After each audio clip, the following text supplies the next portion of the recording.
This was a throwback to those Boxing Day games that Grandad used to go on about. A real Lancashire hot pot on the boil from the second minute when Dennis Irwin scored against the team who sold him to United. Joe Royle, never a manager to sit back and let it happen, substituted a full-back with a winger before half-time. But it was United's Ukrainian winger Andrei Kanchelskis who downs the leaders into a clear interval lead. When you're ready, wasn't going to be rushed, was he? The goal rush came at the start of the second half. 5 in 11 minutes. The first two squaring up the match. Graham Sharp guiding in Andy Barlow's free kick.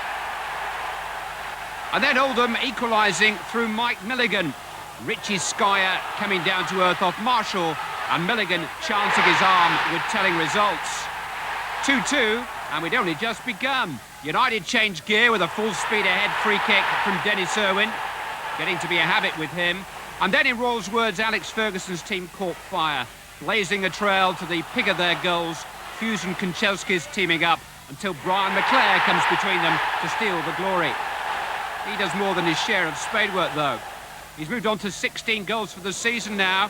Webb pivoting to provide his second of the match. Oldham slipping and a sliding. McClare keeping his feet and getting a helpful deflection to boot.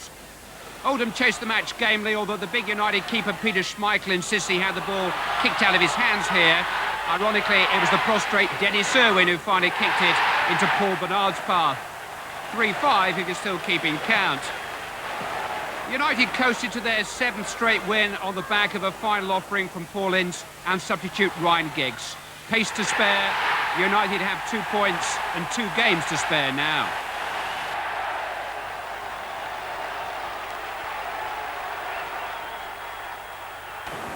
Leeds have only themselves to blame. Twice they put some daylight between themselves and Southampton. Steve Hodge scoring twice in 3 minutes to give them a healthy half-time lead. Deputising capably for the injured Gordon Strachan. There's not much that Strachan can't do when he's fit, but far-post headers have never been his speciality. Hodge popping up out of a hole in the ground to convert Mel Sterling's stylish cross. 2-0 at halfway, no problem.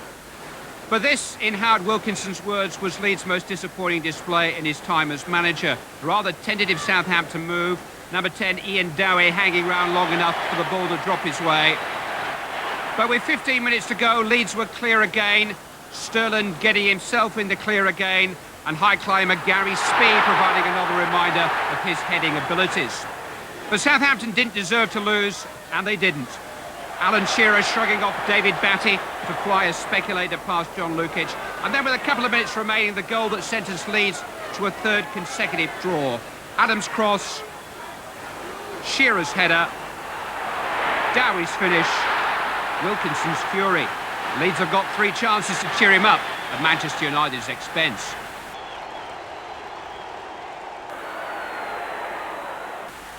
Sheffield Wednesday have moved to within 7 points of Leeds thanks to Bartman.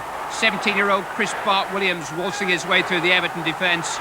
David Hurst taking over and smashing a winner through Neville Southall.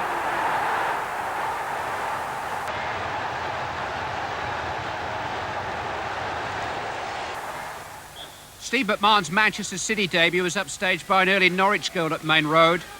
Rob Newman, the party pooper, arriving all alone. But in Niall Quinn and David White, City have a trouble double act for McMahon to supply. White, who scored twice at Anfield last weekend, steered a searing cross onto Quinn's head to square it. Just backed off enough to make it look easy. The big Irishman believes the pacey Englishman could be a European Championship wildcard for Graham Taylor. White arrived from nowhere to win it on the stroke of half-time. It's been a white Christmas in Manchester, all right.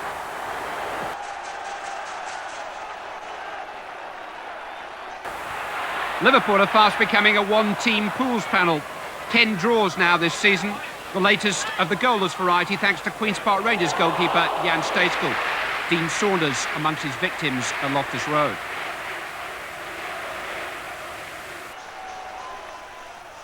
West Ham are falling fast, helped on their way by 2 Aston Villa goals in as many minutes.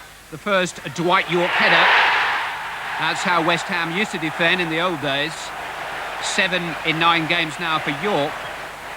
The second Villa goal, a lucky break for Ron Atkinson's man of the match, Tony Daly. Smooth turn, rough deflection. McCloskey following the bouncing ball agonisingly into his net. Daly, amongst others, being watched by the England manager, incidentally. But Frank McAvenny kept Hammers' heads up with a reply early in the second half. Nice to see Julian Dix back in working order, spoon-feeding McAvenny. But with just 2 points from their last 6 games, nothing much is going right for Billy Bonds and co, and Villa sealed it in the closing seconds. Kevin Richardson, who'd won the ball for York in the first place, getting in where it hurts to deliver the killer blow. 3-1 the final score.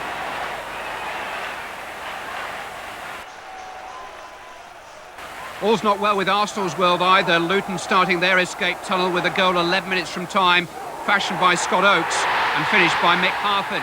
George Graham says the champions are a bit thin in midfield and a bit thin on attitude.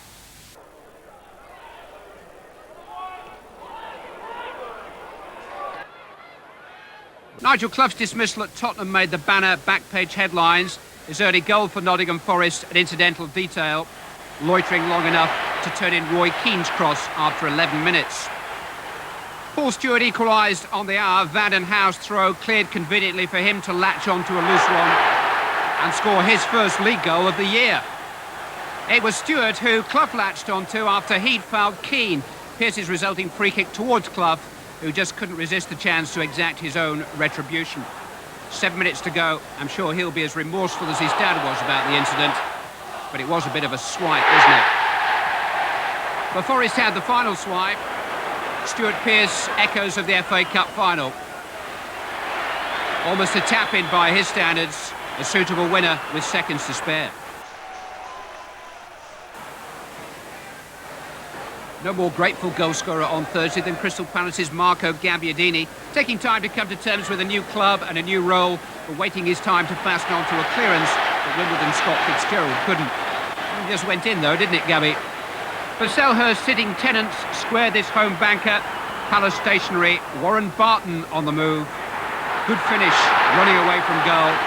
Any goal's a good one for Wimbledon at the moment.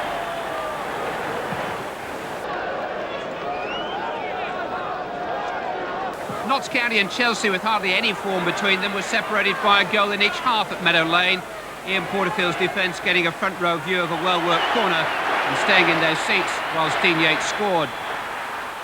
Then Dave Besant's goal kick returned with interest, first by Charlie Palmer's head, then decisively past Besant by Tommy Johnson. It could have been 5, said Neil Warnock. His opposite number, Ian Porterfield, wasn't arguing.